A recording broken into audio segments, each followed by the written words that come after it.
BJP party దేశవ్యాప్తంగా సభ్యత్వ నమోదుని చాలా ప్రతిష్టాత్మకంగా తీసుకుంది. 2014లో మొదటిసారిగా కూడా ఆన్లైన్లో ఈ సభ్యత్వ నమోదు అనే కార్యక్రమాన్ని చేపట్టింది.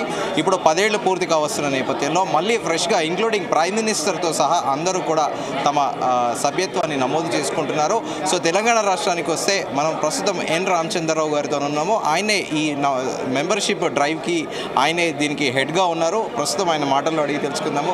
రామచంద్రరావు గారు, ఈ మెంబర్షిప్ డ్రైవ్ బీజేపీ ఎందుకు అంత ప్రెస్టీజియస్గా తీసుకుంది?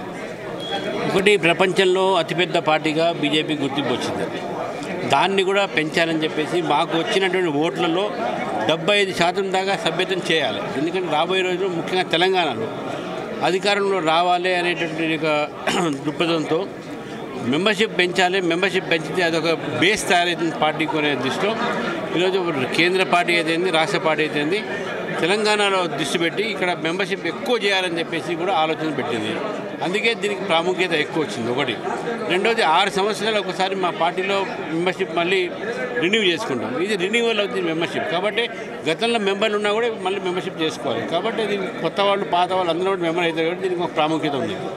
రైట్. ఇప్పుడు సో మీరు 2028 ఎలక్షన్స్ గురించే బేస్గా ఈ మెంబర్షిప్ డ్రైవ్ అనేది నడుస్తుందా, లేకపోతే క్యాడర్ని రూట్ లెవెల్లో స్ట్రెంత్ చేయాలన్నా? క్యాడర్ని రూట్ లెవెల్లో స్ట్రెంత్ చేయాలి. But ultimate aim for any political party is gain power. So gain power కోసం కూడా ఇది ఒక స్టెప్ అవుతుంది. పవర్ కోసమే బీజేపీ కాదు. బీజేపీ పొలిటికల్గా స్ట్రాంగ్ కావాలి, ఆర్గనైజేషన్గా స్ట్రాంగ్ కావాలి, బూత్ వైజ్ క్యాడర్ డెవలప్ కావాలి, రేపు అధికారంలో రావాలి. This is our entire aim. But only for coming to power is not our parties aim. Hour aim is to serve the people, serve the country. Nation first అనేటువంటి party మాది. కాబట్టి power next, nation first. So we want to create Nationalist force in the country. ఆ Nationalist force అంటే BJP membership will definitely make ఒక Nationalist force తయారవుతుంది. జాతీయవాద శక్తిగా బీజేపీలో ఉంటే అవుతుందని చెప్పేసి భావించి మెంబర్షిప్ మీద మేము కాన్సన్ట్రేట్ చేస్తూ ఉన్నాం. రైట్. ఇప్పుడు ఒకవేళ ఈ మెంబర్షిప్ డ్రైవ్లో కొత్తగా యంగ్స్టర్స్ ఎన్రోల్ చేసుకున్న వాళ్ళు, at the same time other parties నుంచి వచ్చిన వాళ్ళని కూడా మీ పార్టీలో జాయిన్ చేసుకుంటారా? అంటే బేసిక్గా బీజేపీ అనేది సిద్ధాంతపరమైన పార్టీ కాబట్టి సో మీరు అందరినీ చేర్చుకుంటారా, లేకపోతే సిద్ధాంతం బేస్డ్ ఉన్న క్యాండిడేట్స్ని చేర్చుకుంటారా?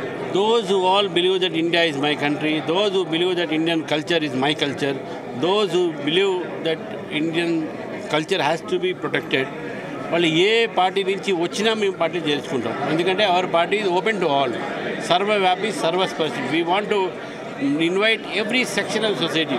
We want to go to every geographical area of the country, nook and corner of the country పోయి సభ్యత్వం చేయాలనుకుంటున్నాం. కాబట్టి ఎవరైనా మా పార్టీ జాయిన్, కానీ మా పార్టీలో జాయిన్ అయిన వ్యక్తి వేరే పార్టీలో ఉంటే రిజైన్ చేసి రావాలి. మా పార్టీ సిద్ధాంతం మీద నమ్మకాలి, అవి నమ్ముకోవాలి. మా పార్టీ నాయకత్వాన్ని నమ్మాలి. వాళ్ళు మాత్రం ఎవరైనా మా పార్టీ జాయిన్ కావచ్చు. అంటే బీజేపీ పార్టీలో కూడా వలసల్ని ప్రోత్సహిస్తుందా? వలస పార్టీలో నుంచి వచ్చే వాళ్ళని, సిద్ధాంతం లేకున్న వాళ్ళని కూడా? ఇప్పుడు కొన్ని పార్టీలలో వాళ్ళకు సరిగ్గా అక్కడ ఆదరణ దొరకకపోతేనేమో, ఆ పార్టీ సిద్ధాంతం నచ్చకపోతే కొత్త పార్టీలు రావాలని చాలామంది ఆలోచిస్తారు. అటువంటి వాళ్ళని మేము ఎందుకు రానియొద్దు, పార్టీలు తప్పకుండా రానియాలి అనేది ఆలోచన, అంతే. అంటే ఇందాక అనుకున్నట్టు మనము బీజేపీ అనేది ఐడియాలజికల్ పార్టీ. సో ఇప్పటికీ స్టిల్ కొంతమంది వలస వచ్చిన వాళ్ళు పార్టీ ఐడియాలజీని కోపప్ చేసుకోవట్లేదు అనేది కూడా ఒక టాక్ నడుస్తుంది. చిన్నగా నేర్చుకుంటారు. మా దగ్గర ట్రైనింగ్ క్లాసెస్ ఉంటాయి, వర్క్షాప్స్ ఉంటాయి. దాని ద్వారా మేము వాళ్ళని కూడా మేము మోల్డ్ చేస్తాం. మీ కన్వర్ట్ కాకపోతే మేము ఏం చేయలేము. But they will be definitely converted to ideology. మన ఐడియాలజీ కన్వర్ట్ అవుతున్నారని చెప్పి నేను భావిస్తున్నాను. డెఫినెట్గా మా పార్టీలో చేరిన ప్రతి వ్యక్తి ఈ యొక్క ఐడియాలజీని తప్పకుండా ఏదో ఒక రోజు నమ్మి తీరుతాడని చెప్పి నమ్మకం నాకుంది. ఈ మెంబర్షిప్ డ్రైవ్కి మీరే సారథ్యం వహిస్తున్నారని అంటున్నారు. సో ఇప్పటి వరకు బీజేపీ పార్టీ స్టేట్లో ఎంత మేరకు సక్సీడ్ అయింది? ఇప్పటివరకు 3 lakhs అబోవ్ దాకా 3 రోజుల అయిపోయింది. మా టార్గెట్ 50 lakhs టార్గెట్, బూత్కి 2200. డెఫినెట్గా మా టార్గెట్ రీచ్ అవుతాం ఈ 40 రోజులని అనుకుంటున్నాను.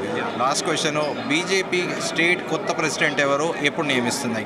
అది అధిష్టానం తెలుసు. డెఫినెట్గా తొందరలోనే నియామకం అవుతుంది. అది అయిన రోజు మనందరం కూడా మళ్ళీ పార్టీలో నూతన ఉత్సాహంతో, నూతన రక్తంతో ముందుకు వెళ్తాం. ఇది రామచంద్రరావు గారు చెప్తుంది. పార్టీని 2028లో అధికారంలోకి తీసుకురావడమే లక్ష్యంగా, దానిలో భాగంగానే ఈ మెంబర్షిప్ డ్రైవ్ని చాలా ప్రతిష్టాత్మకంగా తీసుకున్నామని, వేరే ఇతర పార్టీల నుంచి వలసలో వచ్చిన వారికి కూడా ఇక్కడ ప్రత్యేకంగా ట్రైనింగ్ క్యాంపులు పెట్టి, సెషన్స్ పెట్టి కూడా వాళ్ళు బీజేపీ సిద్ధాంతాన్ని అలవర్చుకునే విధంగా కూడా తాము ట్రై చేస్తున్నామని, ఇంకా అది వారి విఘ్నతకే వదిలేస్తున్నామని కూడా ఎన్ రామచంద్రరావు గారు తెలిపారు. వీడియో కృష్ణతో శ్రీచరణ్, హైదరాబాద్.